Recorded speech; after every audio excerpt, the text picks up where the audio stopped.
What's up, everybody, and welcome in to another edition of the Sitdown. As always, if you enjoy this video, please make sure you hit the like button and let me know what you think in the comment section below. I want to throw something out to everybody watching the video today. If we get this video to 1,000 likes, I will give away $100 to someone in the comment section. So make sure you like it. The quicker we get to 1,000 likes, the quicker we give $100 away. As always, if you're new around here, you just haven't done it yet, or you're living under a rock, I don't know what you're waiting for. Hit that subscribe button below now so you never miss another sit-down video. Today, ladies and gentlemen, we're going to get into another Mafia topic. And this show has had no shortage of videos about mob farm teams. We have talked about the likes of people like Frank Fiordolino, Paul Ragusa, the Bay Parkway Boys, the Bath Avenue Crew, and more. Today, we delve into another one, an individual who once went to war on the street with a Colombo badass and came out on top. We also get into his life of crime, and ultimately he would make a decision that would affect his life forever. The story of Michael DeRosa. Next on Sit Down Shorts. Michael DeRosa was born in 1972 in Bensonhurst, Brooklyn. As we know, Bensonhurst over the years is one of the mob breeding grounds that have had more mobsters than really anyone in the New York area. Benson at one point was filled, and really still is, with gangsters. Michael DeRosa would come up under a father and mother who were quite busy. They were said to be middle class and worked a lot. Michael DeRosa's father would work multiple jobs to make sure that his family lived maybe a better life than he did. His mother, a seamstress, was very rarely at home as well. So as we know, in mob neighborhoods like this, just like really any neighborhood, the call to the streets is very much there if you don't have anyone really telling you what to do. DeRosa's brother, according to him, would take him into the streets by 7 or 8 years old. And DeRosa would actually grow up sweeping the floors and keeping things clean at a Colombo family car detail shop and car service. So DeRosa got an early start in understanding what Bensonhurst was and the men that frequented it. People like Anthony Spiro, Georgie DeChico, members of the Colombo family were all very well accessible. And that's been talked about in many content creators' videos, including James Calandra, who talks about the connections that people like that had to those neighborhoods. By his early teenage years, Michael DeRosa was skipping school and selling large amounts of marijuana. According to him, his brother would, quote, take him to school, and then they would never end up going to school, and they'd sell marijuana on the corner. Ultimately, he would begin selling cocaine, and he would start making a couple $100 a day and thousands of dollars per week. This would quickly get the attention of members of the Mafia, and he would begin to be schooled in how to take that money, create a nice amount of it, and then put it back in the streets, double and or triple it. He would begin getting the attention of Lucchese higher up and soldier James Guyone. Now, Guyone was the son of one-time Gambino hitman Ralphie Wiggs Guyone. Now, if we remember correctly, in 1975, Ralphie Wiggs would be killed in Brooklyn. Now, he would be a part of the hit squad that was supposedly the group that went to Snoopy's barn, Staten Island, and killed James McBratney, an individual who allegedly kidnapped the nephew of Carlo Gambino. If we remember, John Gotti, Angie Ruggiero, and Guyone were on the hit that night. Guyone took it into his own hands and was killed for it. Now, Ralphie Wiggs, or as we would assume, would try to school his son early on, but it wouldn't matter. By 9 years old, Guyone kind of realized that he was going to follow in his father's footsteps, and he would become a Lucchese associate, ultimately becoming a made man. Now, for DeRosa, that would be a good individual to know. Guyone was very connected in the streets, and he began selling large amounts of drugs. DeRosa is put on the books as an associate of Guyone. Now, eventually in the early 90s, DeRosa's in his late teens. Now, obviously, growing up in Brooklyn, he is not part of the Mafia, but all these farm teams have loose connections to each other. There was a lot of connection between DeRosa and that Bath Avenue crew. In fact, many years later, DeRosa would actually testify in court against Anthony Spiro on behalf of deceased Paul Galino, who was murdered by members of the Bath Avenue crew on orders from Spiro. So there was a lot of connection. Mike DeRosa knew Chris Paciello, who we did a video about, which you can see up here. There's a lot of connection to these crews. There was also a loose connection between Michael DeRosa and members of the Bay Parkway Boys. Now, in the Bay Parkway Boys, you had people like Dino Calabro, Joey Caves, Compiatello, who we'll get to in a little bit. So there was a lot of loose connections between these crews, and they beefed a lot.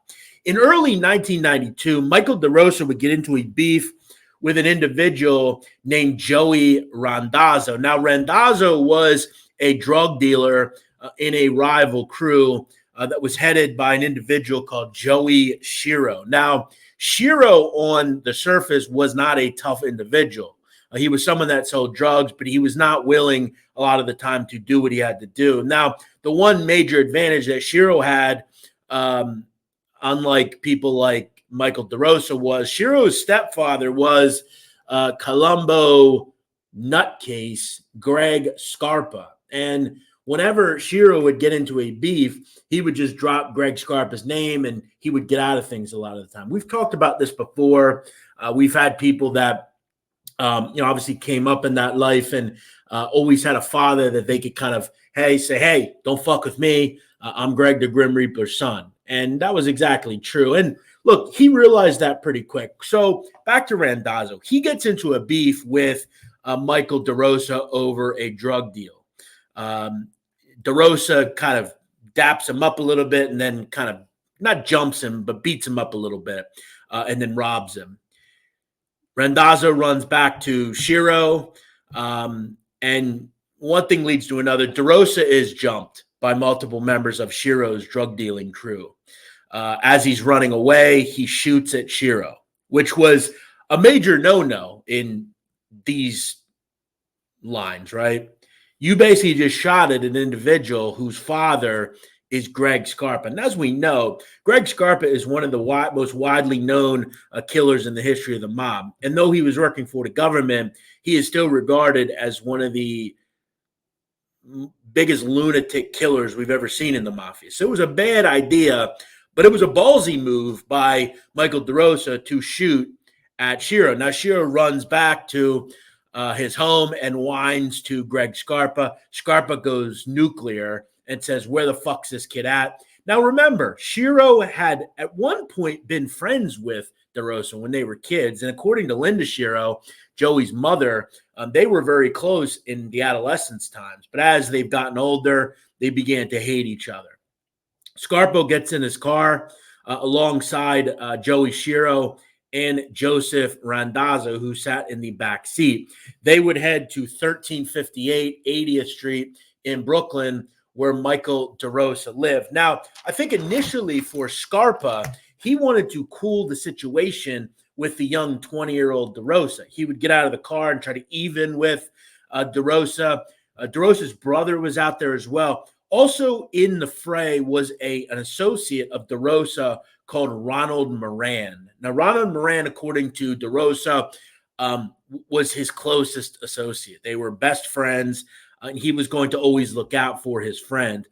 In a Ford Escort, both Randazzo and Scarpa and Shiro began kind of shooting at DeRosa. DeRosa is hit 3 times in the chest and shoulder, in which a gun battle ensues. Scarpa, during all this, is shot in the eye. According to his wife, a bullet went through Greg Scarpa's nose and hit his right eye.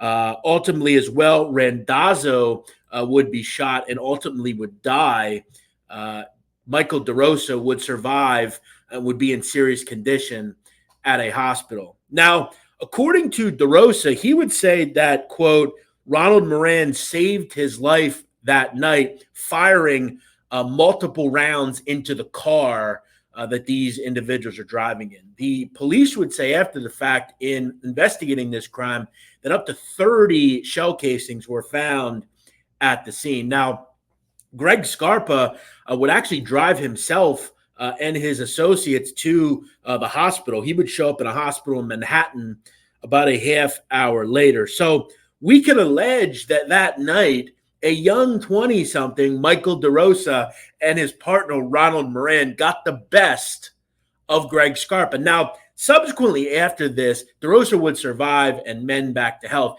And he would say that he would have a lot of respect in the neighborhood after that. Quote, we gained a lot of support and my star was rising. He basically went to war with the one guy you didn't go to war with and get out of it alive. So, his star was rising a little bit. The good thing for him was he was selling massive amounts of cocaine by this point. He was making a lot of money and kicking it up to Froggy Guion. Now, for Michael DeRosa, he would also take a lot of the illicit proceeds he made from the drug trade and put it back on the street. He learned how to loan shark. He also was very big into counterfeiting and would talk one time about a trip he made to Miami where he exclusively blew through $80,000 of counterfeit money. He didn't spend a dime of his own money. It was all counterfeit. Now, in 1994, Michael DeRosa would face a different problem. This would ultimately lead to a real downtrodden time for Michael DeRosa. On the early morning hours of an early day in July in 1994, he would be at a bar, Michael DeRosa, called T-Birds in Bay Ridge, Brooklyn. It's no longer there. He would get into an argument with Carmine Gargano. At one point, Gargano attempts to come up to DeRosa. They had been friends at one point. Now, Gargano was a college student, young 20s as well, was said to hang around mob guys, but for the most part was just a regular kid. It was hard to not hang around with mob guys in those neighborhoods. Gargano begins to kind of try to dap DeRosa up. DeRosa's not happy because he was associating with people that DeRosa didn't like. They proceed to get into an argument that spills out into the street, and DeRosa gets the best of young Gargano. 2 weeks to the day, Gargano is reported missing by his family. Now, on the surface, this does not look good for Mike DeRosa.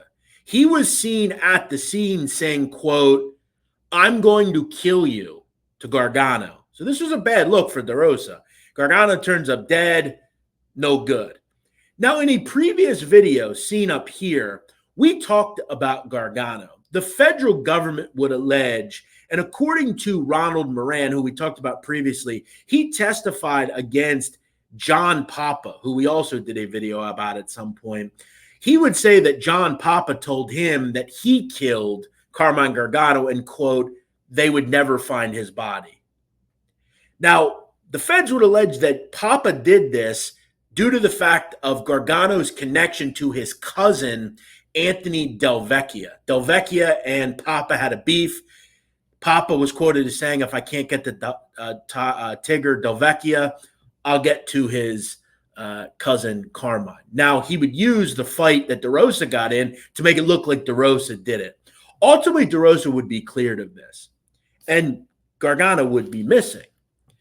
In 1997, there was a cold case. No one knew where Carmine Gargano was. At one point, his mother, Rosa, unhappy with the fact that no one's really looked into her son's death, goes to a town hall meeting. That's where she would come into contact with Rudolph Giuliani, who would begin looking into the case.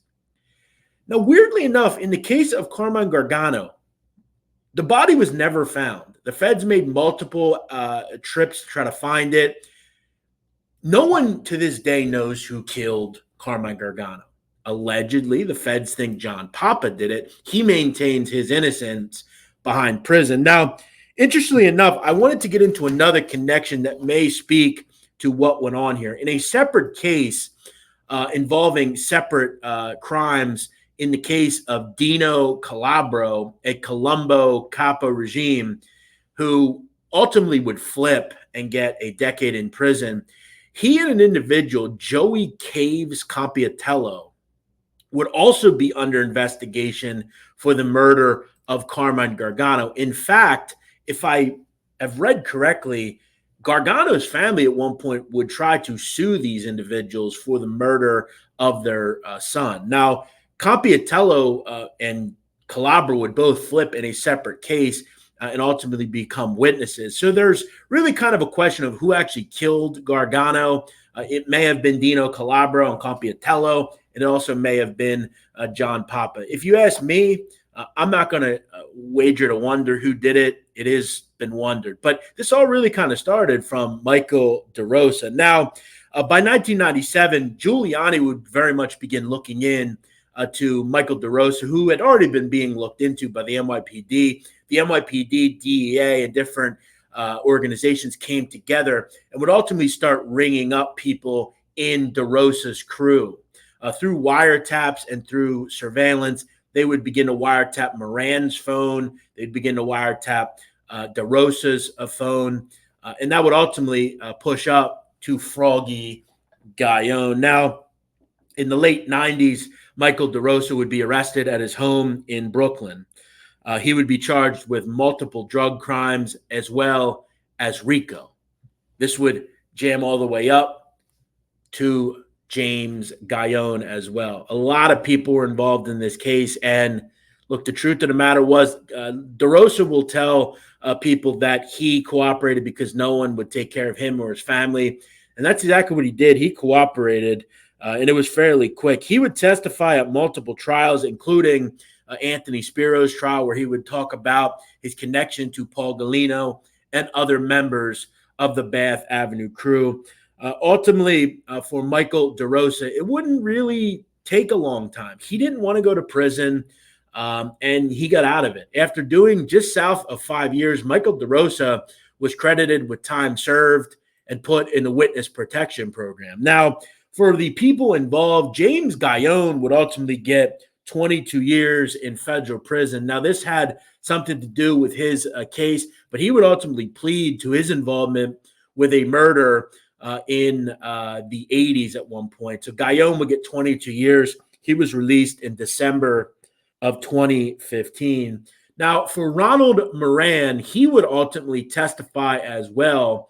And he would testify at multiple cases, including the trials of John Papa. Now, for Moran, he was a lot less believable. In fact, multiple people involved with the prosecution and the defense would, quote, at one point call Moran a mutt, period, plain and simple. At one point, lawyers would discuss whether Ronald Moran raped a woman inside of a hotel. It was also alleged that Ronald Moran allegedly ripped off nearly $10,000 in Social Security funds, according to ganglandnews.com, after 5 years where he faked suicidal tendencies and was judged to be disabled. At the end of the day, Ronald Moran was not necessarily believable, but these are the kind of people that the feds do business with. For Ronald Moran, he is still alive, and according to some people, living in Florida under an assumed name. Now, for Michael DeRosa, the theme of the show,